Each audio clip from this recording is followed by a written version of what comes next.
Okay. Perfect. Hello, everyone. I am very excited to welcome you to our webinar today, Navigating the Reopening Process. My name is Yulia Vasilev, and I am the sales executive at Tony Caters, custom catering company in Silicon Valley. Quick housekeeping before we get started. If you have any questions, please type them in the Q&A box, and we will leave time at the end of the session to answer as many questions as we can. And the presentation will be recorded.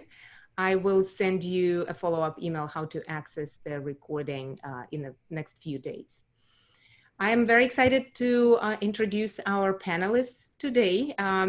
With over 20 years of experience in the international event industry, Sandy Hammer, hi Sandy, is the co-founder and the CMO of Allseate.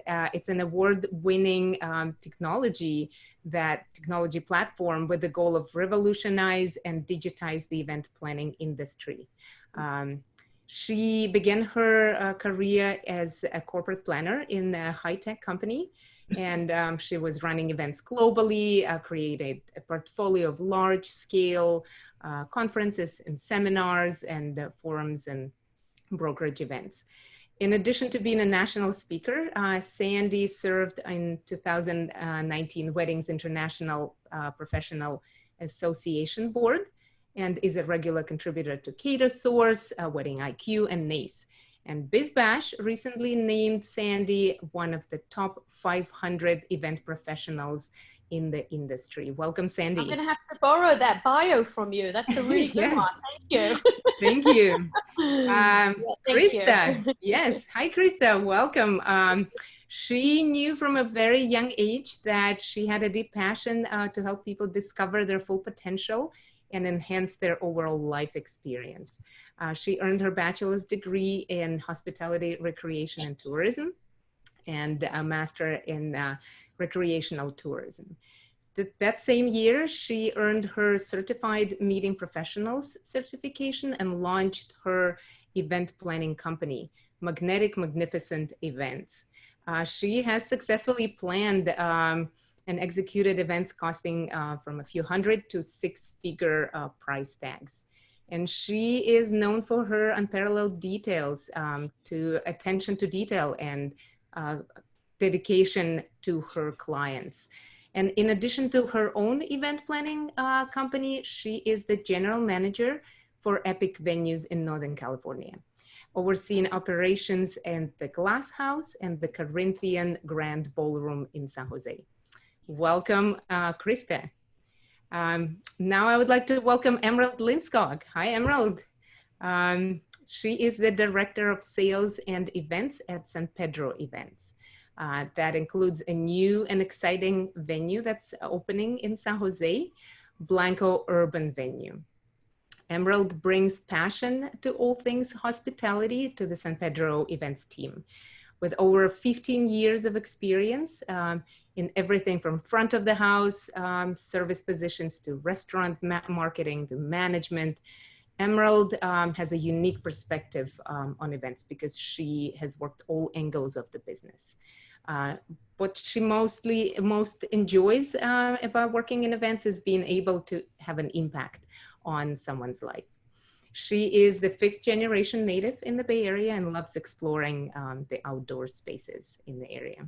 Welcome, Emerald. Thanks, Julia. I'm happy to be here.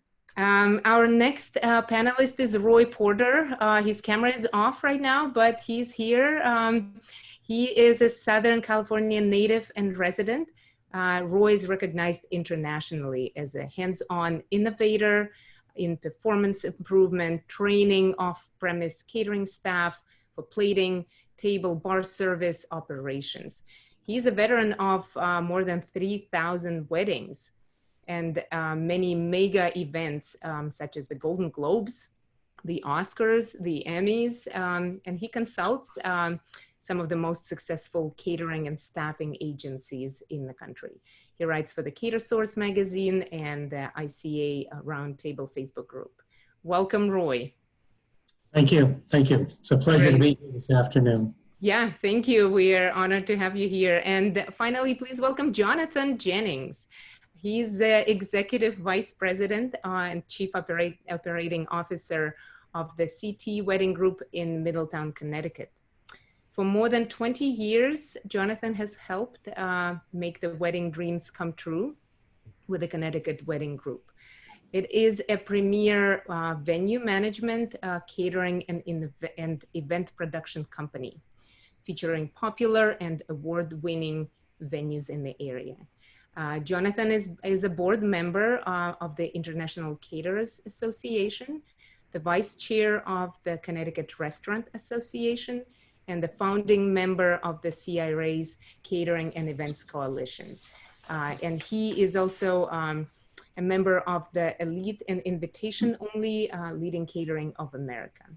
He's an expert in catering sales, team building, marketing, and he speaks nationally at the annual CaterSource conference, regional ICA workshops, and numerous other events. He will share experience of managing 4 venues in his area, and he brings his knowledge and expertise from the ICA, International Caterers Association perspective. Welcome, Jonathan. Thank you, and thank you for asking me to be part of this panel. Thank you. We are excited as well.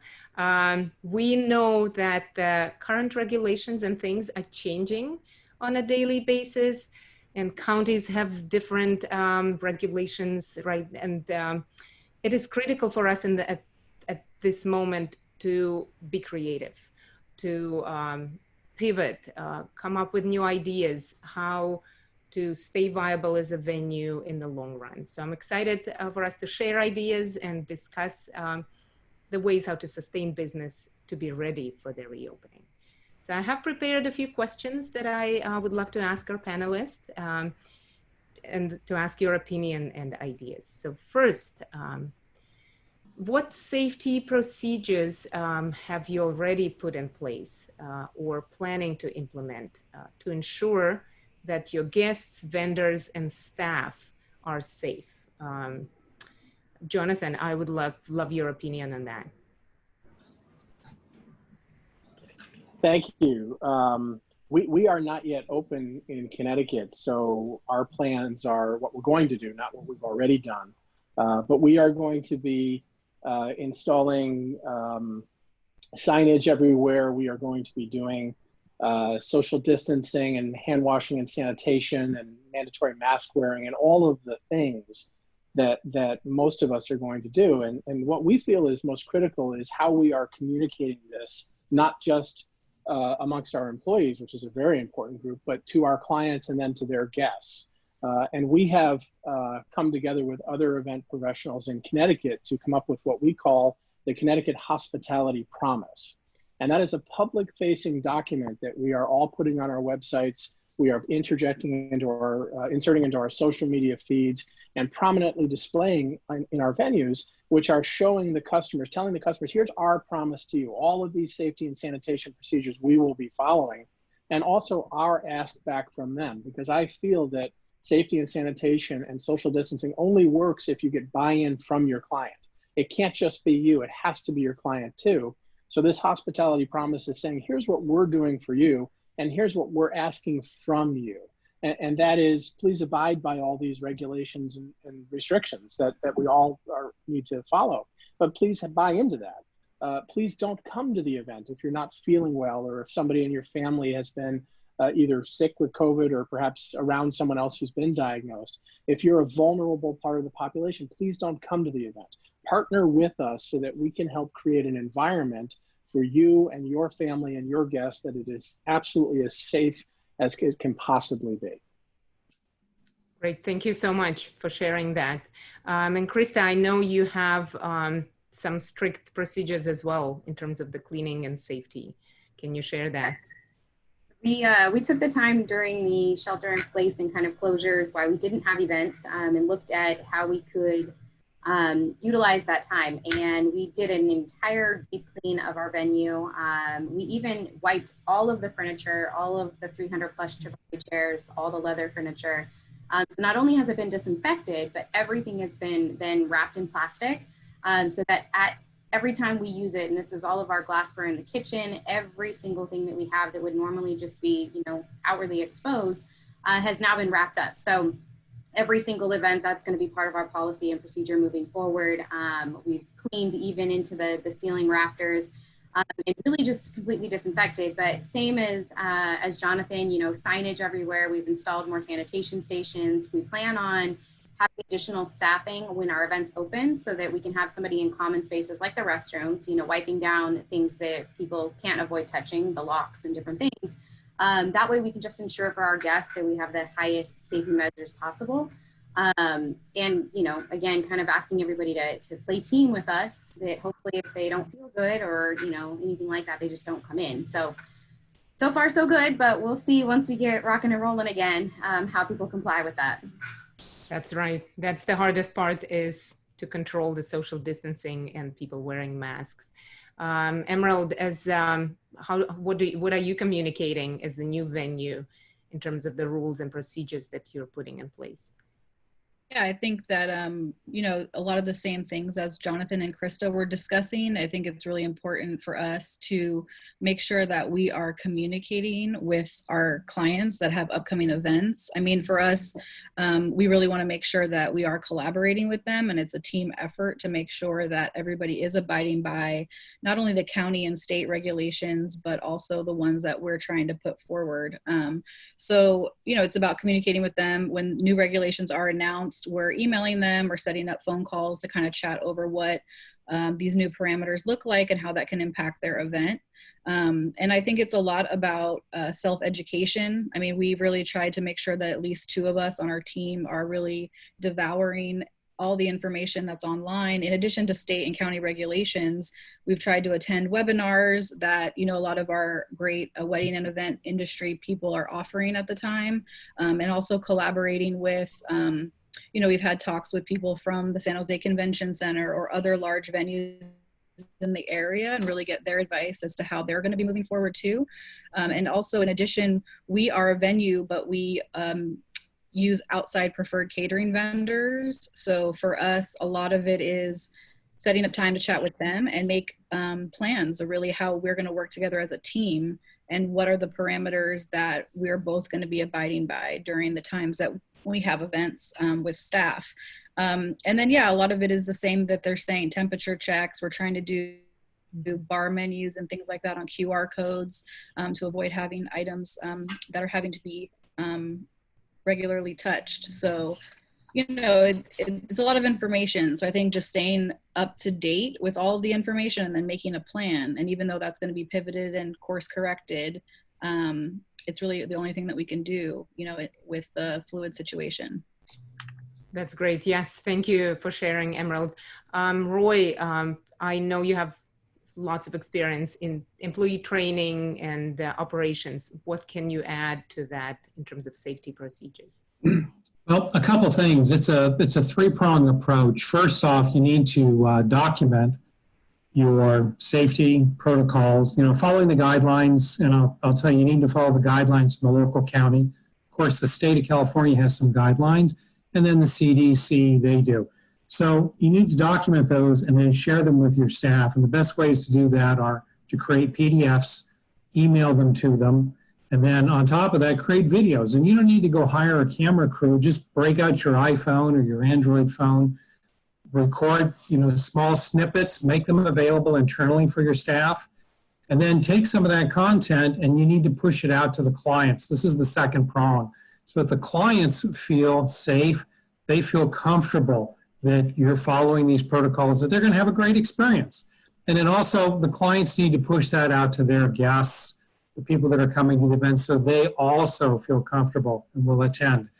And then, you know, make this information available as people come into the event.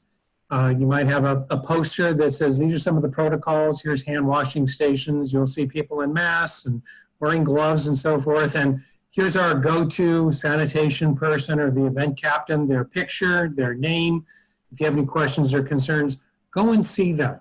In a situation like this, it's not so much what happened, it's how we react to what happened. And being proactive, taking the good steps, and showing the clients and their guests that we're doing the right things and the staff, that we're doing what we can to ensure their safety, makes everybody feel more comfortable.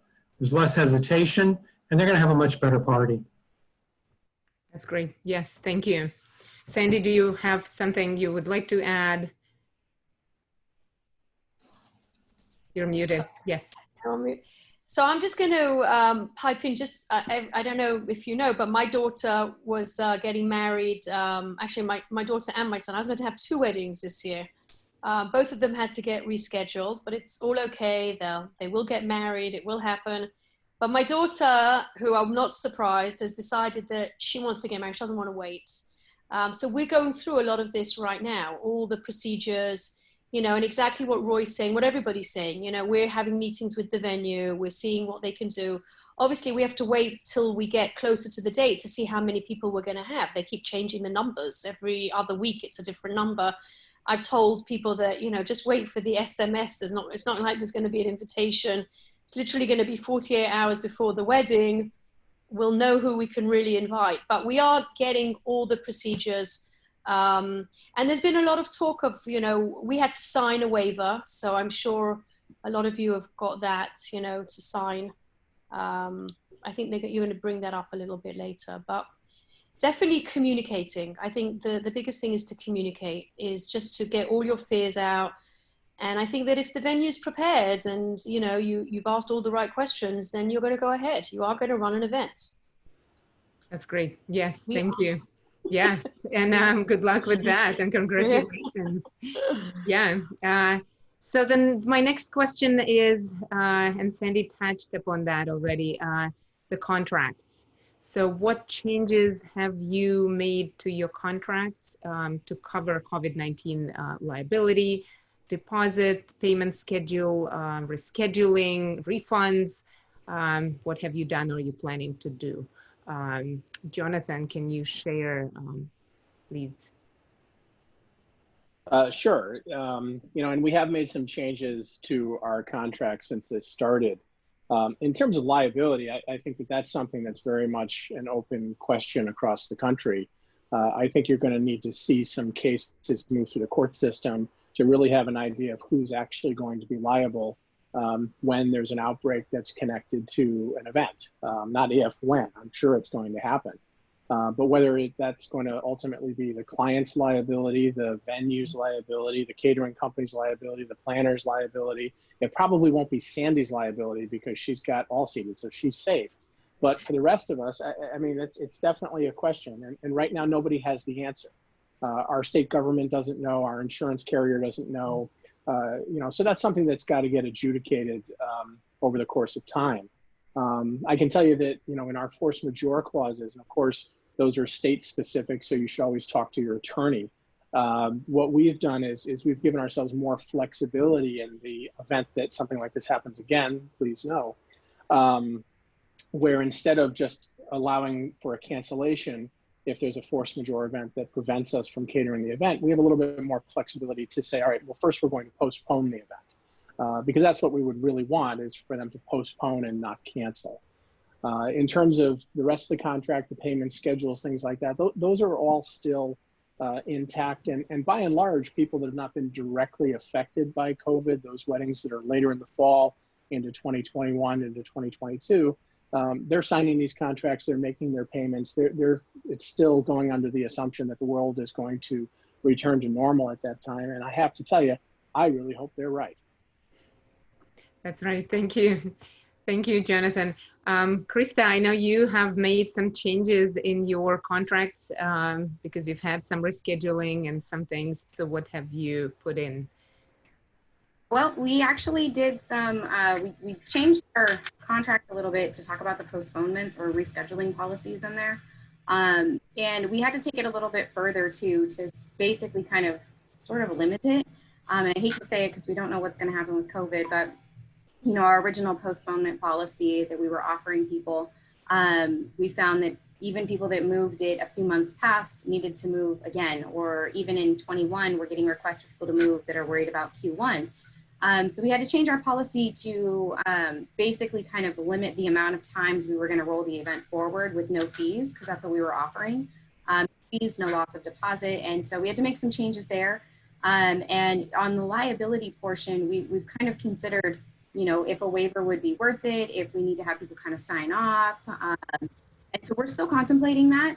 You know, rumor has it may not hold up anyway, so what's the point? But, you know, I feel like that kind of goes with our last question about getting buy-in from the attendees, you know, something when they come in so that they know, you know, hey, we've done our best, and that's all we can do. So, you know, you're entering our building understanding that, you know, you're putting yourself at risk, something along those lines. So we're still kind of working through that, but luckily, not luckily, we have some more time before we can open our doors even to host anybody. So that's right. Yeah. And Emerald, what kind of contract are you putting in place since you're getting new events coming in? Yeah. Yeah, so, you know, I don't know if it was fortunate or unfortunate, but because we are a brand new venue, our original opening date was actually for June. So just due to that nature, we didn't really have a whole lot of bookings going on for 2020. The first one was in September, and a few of those have chose to push back into 21, which we, you know, graciously offered them, you know, to postpone within, you know, we originally said 12 months, but with one or two, we did let them, you know, like 13, 14 months back with no penalty. Because for us, it was really important that we kept, you know, we did what we had to do to keep those people on the books. But for us now that we are, you know, basically completed, and now that our county here in San Jose, Santa Clara County, has opened up gatherings of 60 guests with an outdoor space, we do have a beautiful rooftop terrace that we really want to start, you know, making efforts to get bookings for. So for us, in order to get people really to feel comfortable, you know, we are adding clauses that say that if something happens, you know, another spike occurs, or state or county guidelines prohibit the event from happening at the time of their event, they can postpone. We're not going to allow for cancellations at this time, but we are going to allow for postponements. When it comes to the liability questions, I think agreeing with everybody else that that's really a difficult thing to comment on at this time, but I do think we're going to have a clause in the contract. Their ownership is in talks with our legal department now about that. And then the other thing we've done is that if people do want to book and seem a little hesitant, we're offering a 25% deposit rather than our usual 50% deposit to hold and book dates. Okay. Yeah, thank you. And Roy, I know you had some comments in terms of the legally correct language that you would suggest for people to put in place. Can you please share that? Yeah, a couple things. First off, change your verbiage from the words that the salespeople use and in your contract, your agreements, from deposits. Deposits in a legal sense means to show interest. And in California, where most of us are, when you end up in court, hopefully you don't end up there, or even in arbitration, they say, well, they lost interest, so you got to give the money back. And the better word to use is retainer. Retainer means to hold in place. And if you've ever dealt with an attorney, you've never had one ask you for a deposit, they're always asking for a retainer. They understand that language, and that's what the legal term is. And there's all kinds of precedent that supports that. Now, in this time of COVID, you need to sit down with your attorney. The laws, as Jonathan mentioned earlier, we're governed by the Uniform Commercial Code, but the states and sometimes counties and in a few instances, cities have some unique provisions for these things. And then decide, like, what are you going to do? So if there's a cancellation, it's because of COVID. Right now we can't have events of certain sizes and so forth. What are you going to do? Well, we'll postpone it. Okay. Are we going to charge a fee? No, we're not going to charge a fee. If you get in a really jammed up situation, then we resort to what's called mitigation. Mitigation means you have a meeting of the minds, you try and get back to whole where neither party is damaged too much. And so therefore, the next step then is it's a Latin term, and it's called quantum merit. And what that means is that you get paid for what you did, for what is due. So if you're a venue or you're a caterer, or even a photographer, videographer, the florist or whatever, you have an agreement in place, the event gets canceled, you want to postpone and hold on to those funds and move them to an agreeable date. If you can't, then you're going to end up saying, okay, Doesn't look like this is going to work out. So then you add up all of your costs.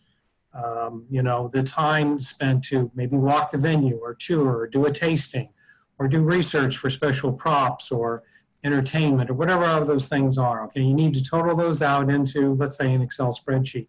Figure your administrative time to process payments, maybe planning, maybe making drawings and so forth, all right? And in California, we have a unique provision, which is the salesperson gets compensated.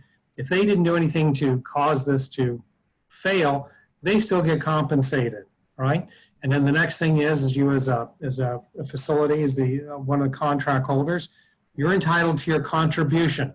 That's the profit had the event happened. You total those all up and you deduct that from the monies that you have received, okay? And that's called getting back to whole. You end up in court, you end up in arbitration. That's what the judges do. So why go through all that hassle and do that now? They can disagree with you, but you get into court and say, Judge, here's what we did. Here's the mitigation. Here's our statement. They don't like it. The judge goes, that's the law. That's what you follow, okay? So, you know, some of the other things that I'm seeing is when you're moving dates and parties are getting downsized, that you want to be careful. Let's say you have a wedding book for, say, 300, now it drops to 100. So that's going to impact you financially. So you need to have like a 90% value clause. What that means is if someone agreed to spend $20,000, now you've moved and they're having a smaller event, they still need to spend 90% of that income, what they had originally agreed to spend with you.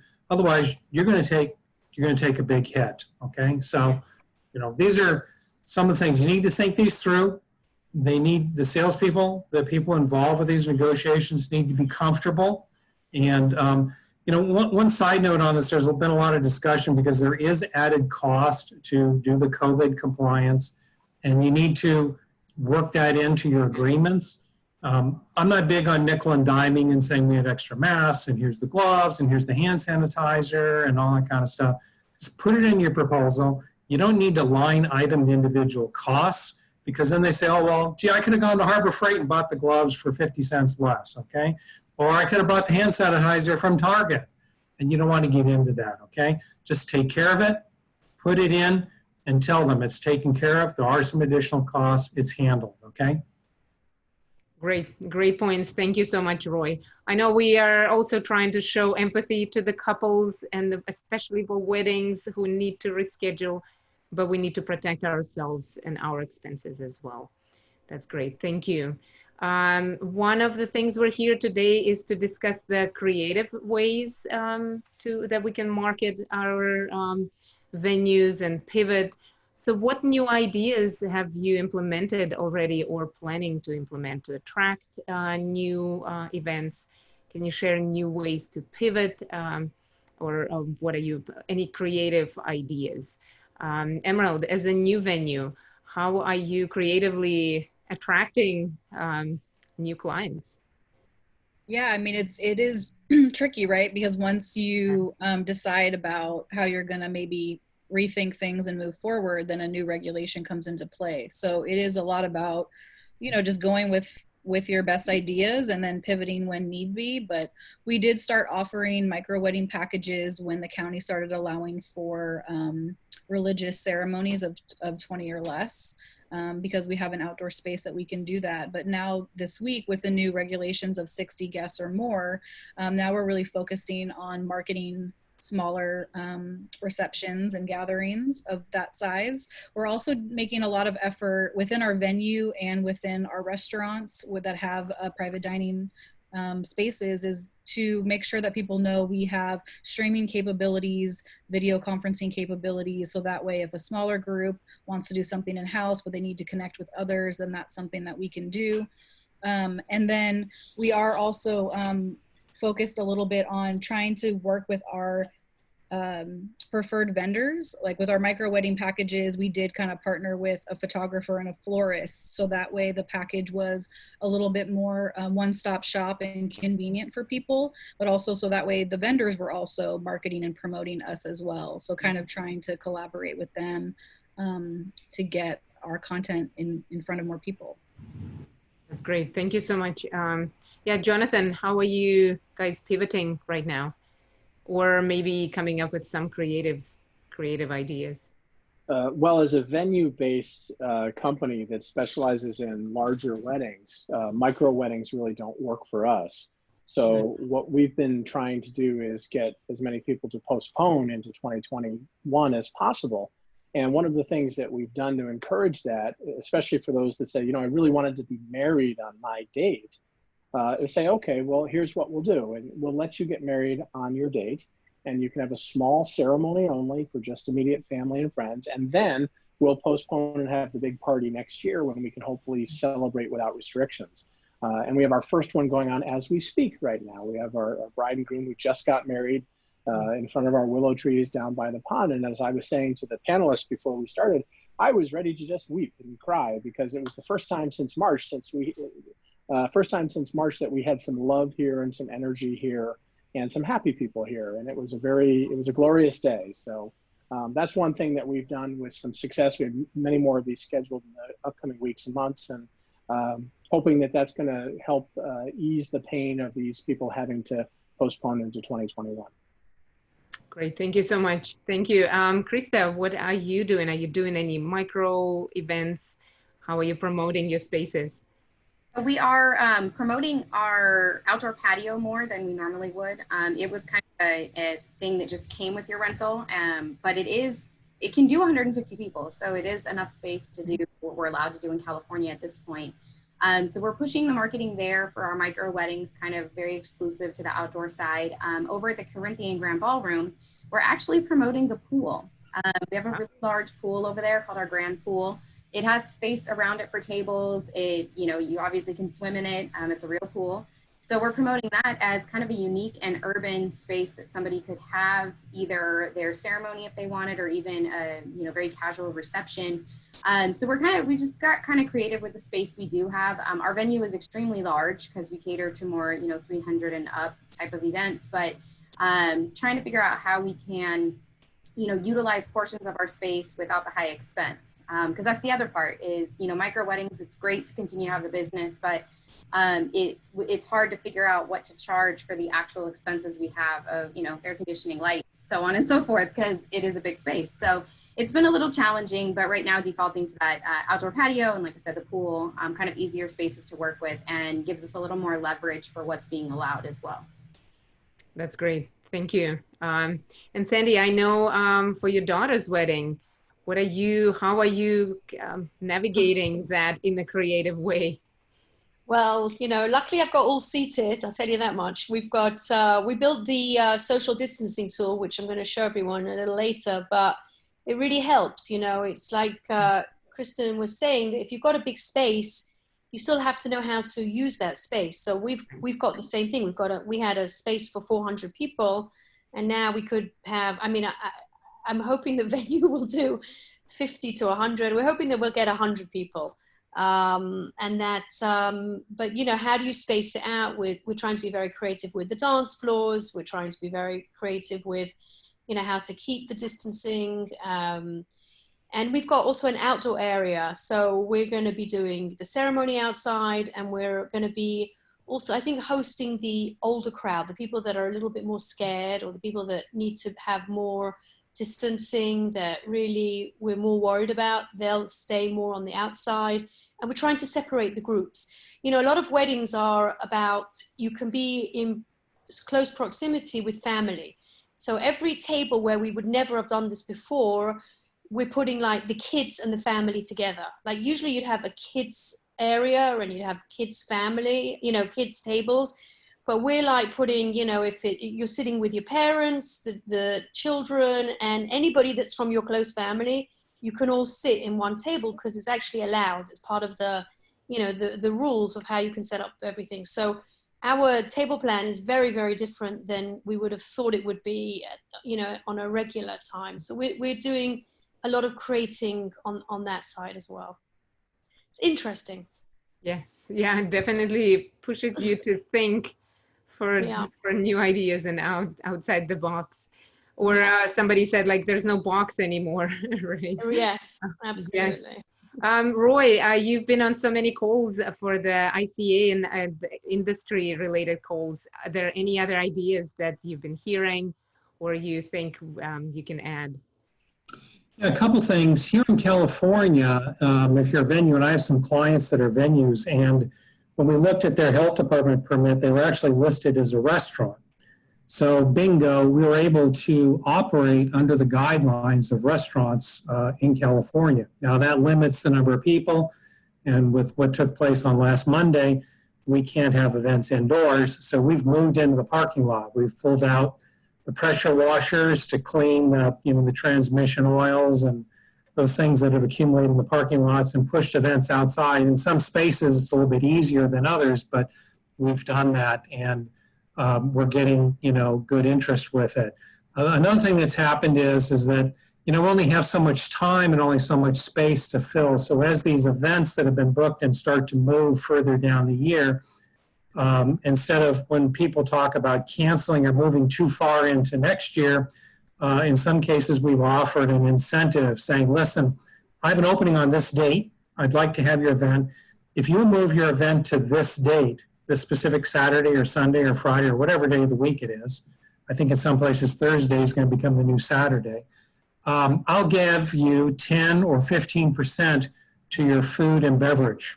So if you want to upgrade your bar or add something else, a dessert or whatever, that's on us. That's our, shall we say, token of appreciation, and it's an incentive. How do you feel about moving to that date with a 10 to 15% increase? That's on us. And we're seeing that people are do that. So we get to retain them instead of them moving too far out. The other thing that we're doing in some of the events, because these now have, micro weddings, smaller events is the ticket. So we take that venue and we think of it as a Friday afternoon event. And then we take Saturday and Sunday and we've broken it up into 4 events. So there is a wedding that takes place from 10 till say 3 o'clock. And then there's one that goes from 5 until 11 o'clock. They're smaller. We flip the place in 2 hours. The people that are working earlier in the day work really hard together to, make that flip quick, fast, and clean. And by the way, there's an opportunity for that after party that might be off-site on Saturday. Same thing on Sunday, for that morning brunch, kind of focus. Another incentive to bring the cost down and manage is to say, if you move to these dates, say in a morning or an afternoon, we have a slightly modified menu that works best for the production, and that allows us to manage the food. So we can do, and we've already done this, 5 events, and the only thing that has changed is maybe a couple of the hors d'oeuvres. Everything else, what's served, the food, the dessert, the wedding cake is different, but everything else is the same. It's allowed us to offer a good package and really get a good hand on our operating costs. That's perfect. Yes, thank you. These are great. So when talking about ideas to safely promote your space, I would like to invite Sandy to tell us how can the technology help us right now to help us promote our space and show the clients what can be done safely in the space you have right now. So Sandy, Sure. Welcome. Thank you. You can share your screen. Share my screen a little bit? Okay, I'll just share my screen very quickly. So we, the minute that we saw that this was not going to be over anytime soon, we understood that we needed to help the community and, find a way that this was going to be we understood that there were going to be problems with the way that we were going to be working now. And we built a tool that's, it's based on the social distancing. We called it physical distancing, so that it's an easier word for us as we navigate through this difficult time. And anybody that knows our floor planning system knows that we have a lot of properties, we have a lot of spaces, and it's very, very easy to use. So in the display area here, there's just a new functionality. You press on the physical distancing and it tells you. Now there's a default setting of 6 feet, but it's manual and you can change it at any time as each state, you know, everybody's talking about the states in America. You've all got so many different rules and regulations. And by the way, it's all over the world. It's not just in America. Everybody's got differences, and they're changing all the time. So this is very dynamic. You can change it to what you want. It's an algorithm based, so it will adjust itself. And if you go into the system, very quickly you'll see that if you place the chairs too close, the red lines come up. I'm going to enlarge it a little bit so that you can see that obviously this is not going to work for you. If you bring it into this area, it will go a little wacko because it's basing itself between the chairs to the chairs, okay? We're not basing it on the table, it's wherever the chairs are, which is where the people are. So the algorithm was built from where you're actually sitting. But if you keep moving it in a direction, it will work it out for you where eventually the no red zones are. And then you have the ability to you know, see immediately that you can fit 112 chairs and there's 56 tables. And, you know, for some of you, that's gonna mean a lot. You're gonna be able to run events. Some other things that people have been doing and we've seen, and this is the one that I'm gonna show you, is that they're doing a lot of markings around the spaces to actually help their clients feel confident. A lot of it is that the clients are very afraid of so many things. And if you can show your clients that there really is more than enough space, and this was even before we had the coronavirus, it was about, you know, everybody walking into a hall and saying, are you sure 400 people can sit in here? Are you sure 300 people can sit in here? And, you know, showing them a floor plan and then putting it into a 3D environment, that gave them the confidence that this was going to be a safe environment. This was going to be, you know, easy to navigate. Now, obviously, we're not saying that you should put the white marks down on the floors, even though I have seen it in some cases. Some venues have put markings down to make it very clear, especially on the conference side, not so much on the weddings,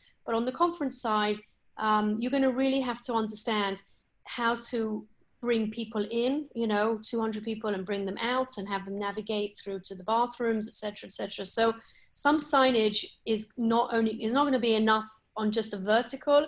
It's going to have to be down on the floors as well so that people can see. And then once you walk everyone through, I think your clients are going to feel a sense of safety. And that's really what we're out to do. It's just a matter of making them feel safe. So, you know, we'd be very happy if you want to try it out. It's an easy product to use and we're happy to help anyone. We're doing a lot of floor plans and layouts for a lot of venues as just help. You know, there's no charge in it. If you're a customer of ours and you want help, or if you want to become a new customer, we're doing a lot of layouts. We're taking a lot of your capacity charts and helping you reorganize them with the social distancing, with the physical distancing, so that it's easy to use and you can then show your clients. So that's what we're doing. I have a question that I'm really interested to ask that we'd love some input while I've got an audience here. In the guest list, we've been asked to put an extra field in to ask that all the guests, if they've signed a waiver giving the hall or the planner permission that they will attend this event and they've waived all their rights.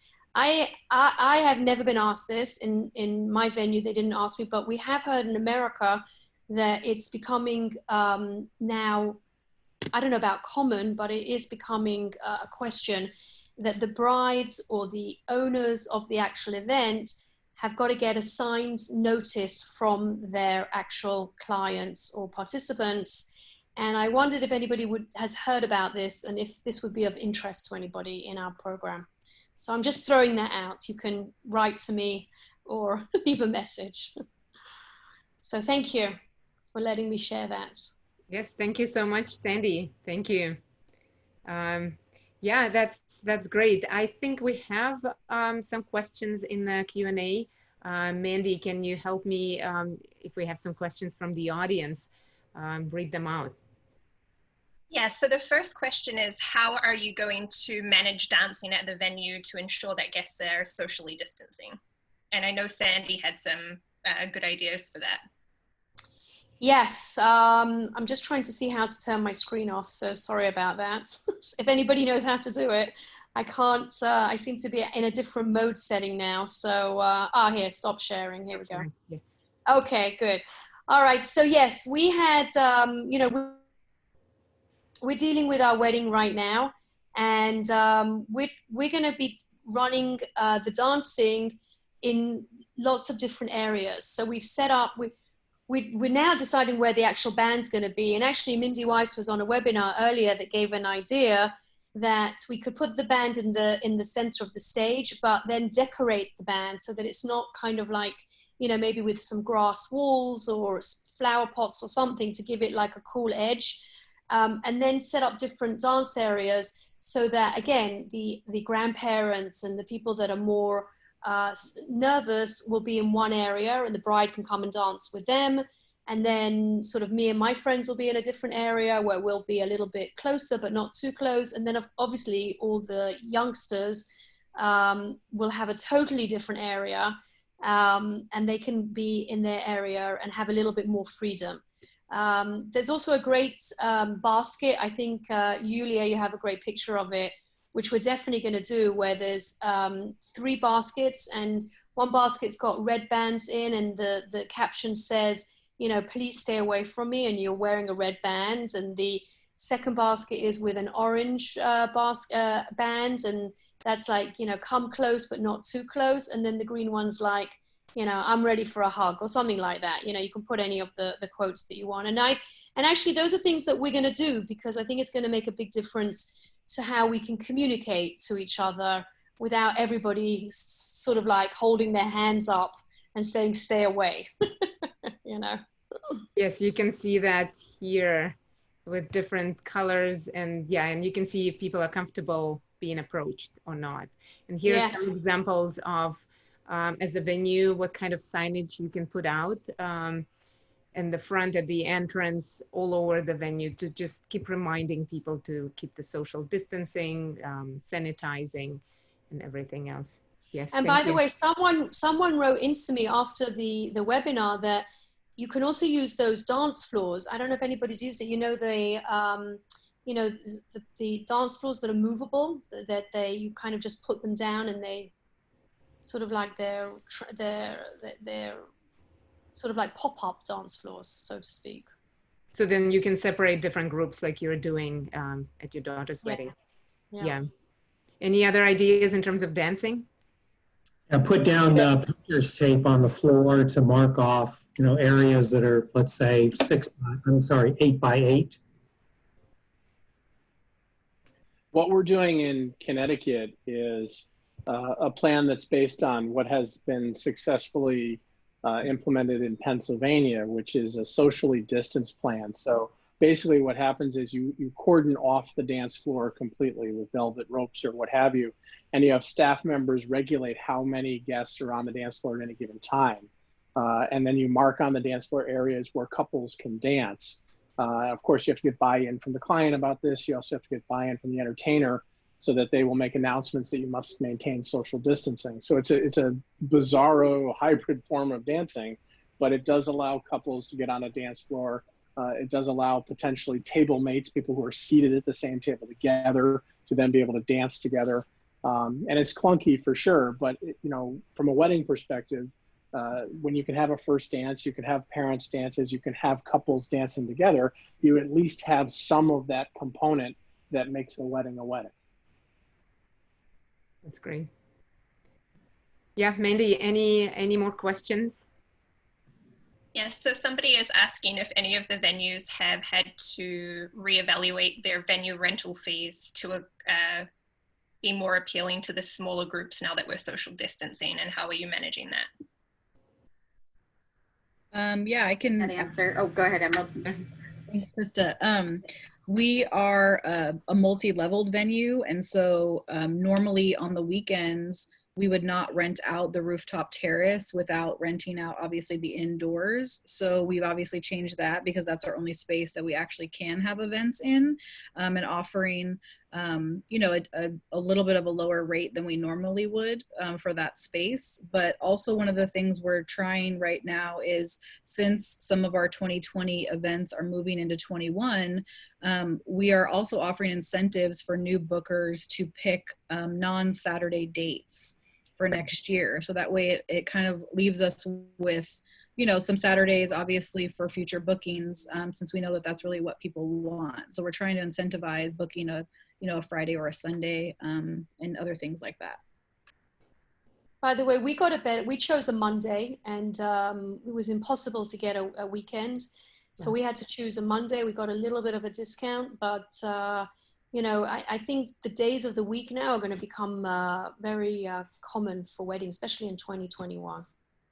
Sandy, you're very good for the economy. Thank you. I'm having a wedding. Whatever happens, we're having the wedding.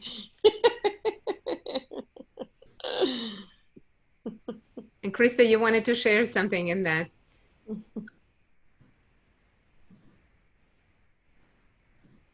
Muted and unmuted.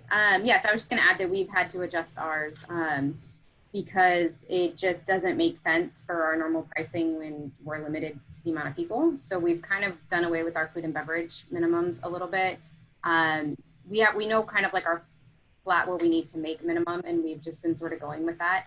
It's been interesting communicating it with our accounting department because she doesn't quite know what's happening. But I've made a few executive decisions that, you know, I know aren't hurting us, but I also feel like if we try to do too much, then we'll find ourselves with absolutely nothing. So it's kind of like meeting in the middle to maintain business. Yeah, we've gotten a little more flexible on the guarantees and what our normal minimums would be. Perfect, thank you. Any more questions, Mandy? Yes, so we have a couple of questions regarding waivers. We would like to get just the panelists' general consensus whether you are including them, and if you are, what kind of clauses are you including in the waivers, and whether you think they're a good idea or not.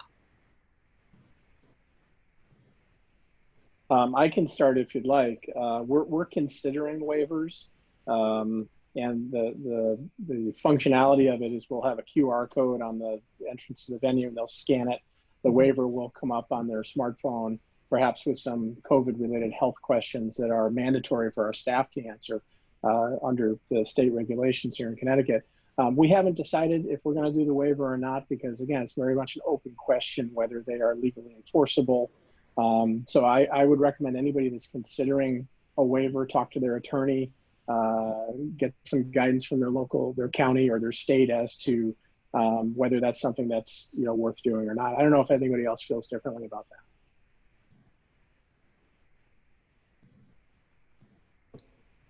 That's pretty much how we feel as well. It's definitely a discussion.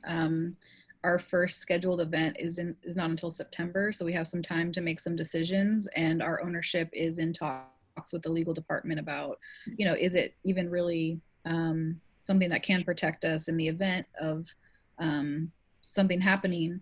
As well, since we work with an outside caterer, you know, there's a lot more, like Jonathan was saying earlier, you know, if something were to happen, you know, who's the person that's responsible? Is it us as the venue? Is it a caterer? Is it, you know, myself because I booked it? You know, there's a lot of balls in the air when it comes to that. And so it's kind of hard to make a decision about it right now. That's right. Roy, do you recommend a waiver? No, I really don't. And the reason is twofold. One is, and I'll give you a piece of good news on the back end. One, it's really hard to enforce, because if you have a guest show up and they refuse, you're not going to let them in the party, you know, and that's not going to go well. I know that around the country, from talking with caterers that put out the waivers, they were carefully written by their attorneys, that like 90% of the guests refused to sign them. There's so many variables going on. Where were they before? Where did they go after, you know? So now, what do we do? So at the entrance where I talked about, you put signage about the practices that we're following. You also put, by entering these facilities, and many of us that have done, you know, video work, consent by entering, your consent is given by entering into this facility or site to follow the guidelines and so forth that we've set forth. Now, on the back end, what do you do to cover your butt? And it's called a reasonable man's defense. And that is, you do everything in your power, the things that you can control, to exhibit the best possible practices to, for the safety and so forth. You get jammed up. This is held up in court many times. Your Honor, here's what we did. We had masks. We had hand sanitizers. We had this. Let the attorneys ask the questions. So where were you before? How many places did you stop at before you came to the wedding? How many places did you go to after? And can you actually pinpoint that you contracted the virus during your time at the event? That's going to be a pretty hard thing. So without aggravating the guests and making them feel uncomfortable, do the right things. Thank you. Mandy, are there any more questions? Yes, we have, I think we have time for one more question. How do you envision food service will look in the new normal? I would love to hear some answers about that, because we're still dealing with that. I would be very happy to hear some answers. It's still in a major discussion about it. So here in Connecticut, our state government is in the middle of coming up with what they call sector rules, which is our guidelines for private events.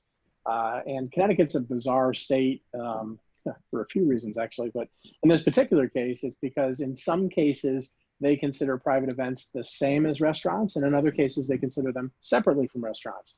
And we've sort of had the contention that if you just let us operate as the restaurants operate in regard to food and beverage, that makes sense and is logical and gives us a clear path forward, but they haven't been doing that. So what we're anticipating, these sector rules are still in development, and I'm fortunate to have an opportunity to work with the state agencies that are formulating these rules because they largely don't understand our industry. So if you don't have some people that do understand our industry, you wind up with rules that don't make any sense. So what we're hoping for, what we're anticipating is bar service in which guests can walk up to the bar and get a drink. They can't stay at the bar and congregate with each other as they might normally do. They have to be socially distanced. There needs to be a plexiglass barrier separating the guest from the bartender, but there can be an 8-inch opening at the bottom to slide the drink under. We're anticipating food stations, which can be operated by service staff. Nothing will be self-service anymore, but food stations and beverage stations, again, with plexiglass. And they're going to look like kind of old school bank teller stations insofar as you're going to have that plexiglass, but there'll be the little window to slide the finished product underneath. Buffets, we don't know, but table service will be available, but will be transformed a little bit. There won't be any more bottles of Pellegrino to be shared. There won't be any bread baskets to be shared. Everything will be individually done. Silverware, the table settings will certainly be different. Silverware must be wrapped or packaged, so you can't have the beautiful table setting, unfortunately. And everything must be single serve or designed for only one person to use. So instead of a beautiful basket of breads, you'll have to have a server come and serve bread. Instead of a common olive oil or butter presentation, you'll have to have that, again, individually portioned. So I think it's doable. I think it's workable. But again, I think that every state that I've been working with or seen, and then in some bigger states like you guys, every county is going to have different regulations and rules. But the more you can do at your level to talk to the people who are making the rules, the better off you're going to be. And I don't mean that you're going to get special treatment, but most of these people, you must understand, that are making the rules that will affect your lives do not understand your industry. They don't understand it at all. And the understanding they do have is frequently dramatically wrong. So calling up these people and having these conversations and offering to be a resource, more often than not, you're going to find they welcome that because they're generally, by and large, good people trying to do a good job. And they want to give you rules that make sense, that also are safe. So if you get involved, you generally can get a better finished product that you're then going to have to live with. That's right. Any comments? Maybe Roy, you can, we're almost out of time, but if you have a quick comment on the food service from the catering perspective. Yeah, there's 58 counties in California, and the trend is to push it down to the local level. In Orange County, what's acceptable is not acceptable or what's acceptable in Orange County is not acceptable in Los Angeles County. And in Riverside County, it's even different. So, among the things I'm hearing like no tray passing unless there is a shield over it. There was no buffets allowed, but now I'm hearing we can have a buffet as long as there's sneeze guards and, the staff is putting all the food on. The self-service of charcuterie and cheese boards, there's going to have to be a staff there. And that's allowing us to get creative to create these presentations and put them into cones or individual containers so we can go around or just pass them to the guests. Water bottles, I was working with a bar service this morning, and they used to have a water dispenser for the guests, and now they can't, or they're going to have a server pour the water in a disposable cup and hand it to the guests. They were going to go with water bottles, and the health department said no because everybody touches the water bottles, or they're sitting in cold water. It just spreads, bacteria. So those things have to be individually done. I think we're going to see a lot more plated service. And to echo what Jonathan was saying, I'm doing some work with Wedgwood, which has a lawsuit right now against the governor and the attorney general and the public health officials to clear up the ambiguity, because the rules and their lack of understanding is so behind. They don't know. And so Wedgwood is leading the charge to get us open. And a lot of time is being spent educating these people. We welcome the support to spend the time talking with these health department people and explaining to them about the dance floors and tray passing and what we can do on buffets. And I'm hearing them go, oh, okay, now I get it. Okay, yeah, I'll allow that. Or, no, we're not so comfortable with that. And a little more explanation. And then they go, that works. Okay, so we get that buy-in from them. We feel good about it. And we can also tell the guests, what, health department signed off on this. So if you have an opportunity to speak up, do. Fill them in. Great, thank you. Thank you so much. Yes, we've answered quite a few questions today. It has been a great discussion, and we're running out of time, unfortunately. But thank you so much, all the panelists, for sharing your experience and your ideas and your thoughts. And thank you to our listeners for taking time out of your personal and professional life. And it's been a powerful discussion, and I hope you've heard some ideas you will be able to implement and rethink your current strategy, and we will get through this together. There will be a recording that I will be sending out in a few days, so watch for that if you would like to write down some ideas. Yeah, stay safe, everyone, and thank you so much. I have a quick poll that I almost forgot that I will launch. It's anonymous.